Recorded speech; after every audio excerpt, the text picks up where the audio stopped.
Vers 1457, le prince de Kadesh, allié aux Mitanni, lance un défi à Thoutmôsis III. Qu'il l'affronte, chez lui, à Megiddo, site stratégique majeur qui contrôle le passage entre le pays de Canaan et la Galilée. Alors il réussit à former une coalition de 330 princes, d'après ce qu'en rapportent les annales royales, inscrites quand même sur les murs du temple de Karnak. Mais le pharaon lance sa charrerie qui brise la ligne de défense des Levantins et disperse les différentes unités, si vous voulez, qui la composent.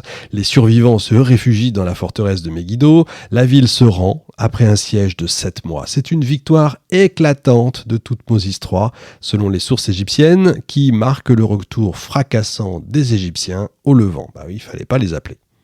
S'ouvre alors un cycle de 20 ans de campagne militaire avec presque une par an. Il faut quand même imaginer ça. Il ne s'agit pas d'affrontement direct, évidemment. Le but de l'Égypte, c'est de briser en fait les deux puissances du Levant, la principauté de Kadesh qui donne l'accès à la vallée de l'Oronte et la principauté de Tounip au nord. Le retour de l'armée égyptienne à Carchemish, vers 1446, toujours avant notre ère, se révèle être la plus grande réussite de la stratégie levantine de Thoutmôsis III.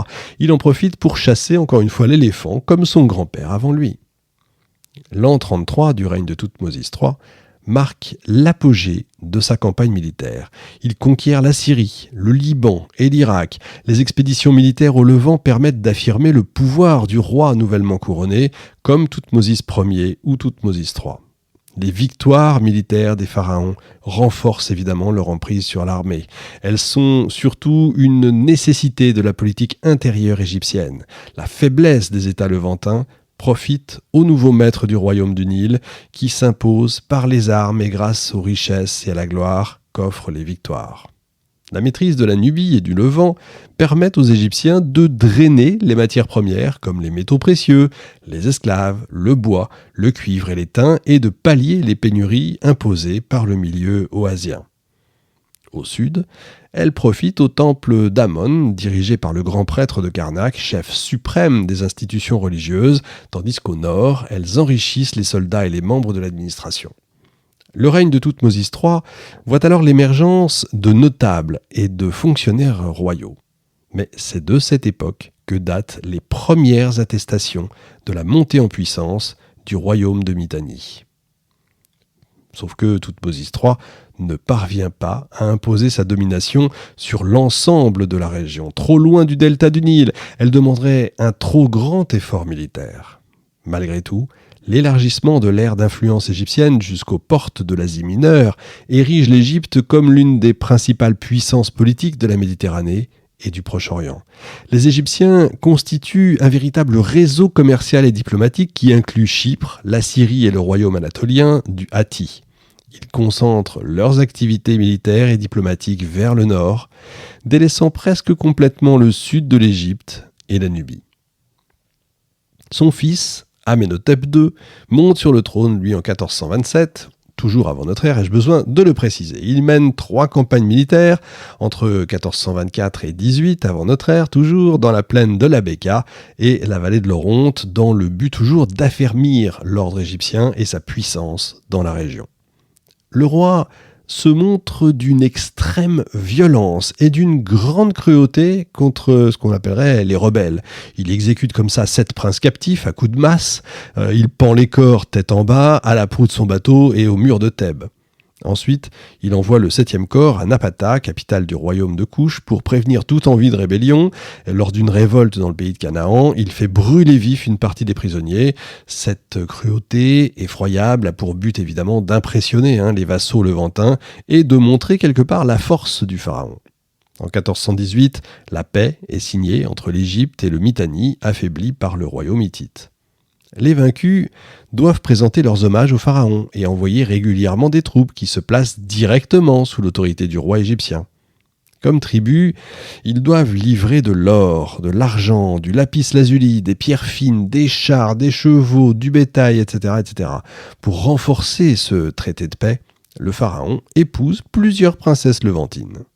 Les officiers égyptiens capturent eux les enfants des vassaux et les emmènent en Égypte pour qu'ils reçoivent une éducation égyptienne pour en faire des dirigeants pro-égyptiens. L'armée égyptienne applique une politique de destruction et de pillage systématique destinée là encore à enrichir la couronne et les élites royales. Les prisonniers de guerre sont offerts par le roi à ses fidèles serviteurs pour qu'ils travaillent comme esclaves dans les domaines agricoles ou les corvées pénibles dans les zones marécageuses. Selon les inscriptions qui ornent les murs des temples qui célèbrent les exploits du pharaon, Amenhotep II ramène en Égypte plus de 90 000 captifs levantins. Horrifié par la violente répression de la révolte levantine, la Nubie prend la décision assez sage finalement de se soumettre sans délai au pharaon. Elle va fournir de l'or et des esclaves aux élites égyptiennes. Amenhotep II confie la gestion du pays à un dignitaire de Haute-Égypte qu'il nomme vice-roi de Nubie. Il prend la tête des institutions égyptiennes présentes en Nubie, l'armée, le trésor et les temples. Et il recrute des collaborateurs parmi les habitants. C'est comme ça qu'il s'assure de leur totale loyauté parce que, du coup, ils lui doivent tout. Par ailleurs, il fait construire un certain nombre de temples dont les rentes enrichissent les élites locales. Ça permet aux vice-rois de se les attacher. Quant aux armées égyptiennes, elles détruisent les entités politiques locales. La politique impériale, toutmoside, transforme la société égyptienne en profondeur. Il faut maintenant inclure le Levant. En conséquence, le centre politique et administratif est déplacé à Memphis, dans le delta du Nil. Les conquêtes, les tribus et les rapines permettent d'accroître les capacités militaires et le raffinement même de l'administration. On assiste à la formation d'une véritable classe monarchiste, d'une ampleur inédite, constituée de soldats et de scribes royaux. Thoutmôsis III agrandit le temple d'Amon à Karnak en doublant la surface occupée. Dans la chapelle de la Barque divine, il fait ériger une stèle qui clame ses victoires au Proche-Orient. Le butin de guerre profite directement aux soldats et aux prêtres. Le règne de Thoutmôsis III constitue la période la plus florissante de la XVIIIe dynastie. Le pharaon affirme son pouvoir en mettant en scène son emprise sur des territoires vastes et lointains, caractérisés entre autres par l'importation de plantes venues d'Afrique et d'Asie et par l'apprentissage de toponymes nubiens et levantins dans les écoles de scribes. La couronne constitue une sorte d'inventaire des mondes qu'elle connaît et qu'elle domine. Memphis devient le centre politique et économique de cet empire en formation. Thoutmôsis III a choisi un vizir issu d'une grande famille thébaine.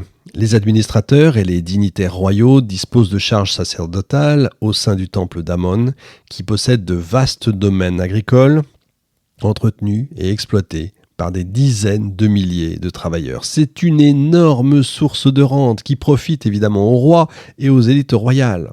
Et pour avoir un contrôle effectif à la fois sur Thèbes et sur Memphis, le roi double le poste de vizir. Celui de Thèbes gère la Haute-Égypte, tandis que celui de Memphis assure l'intendance du nord du pays, où se trouve le lieu de résidence de la famille royale. D'ailleurs, c'est à Memphis que naît le futur Amenhotep II. Il s'entraîne à l'équitation sur le plateau de Gizeh.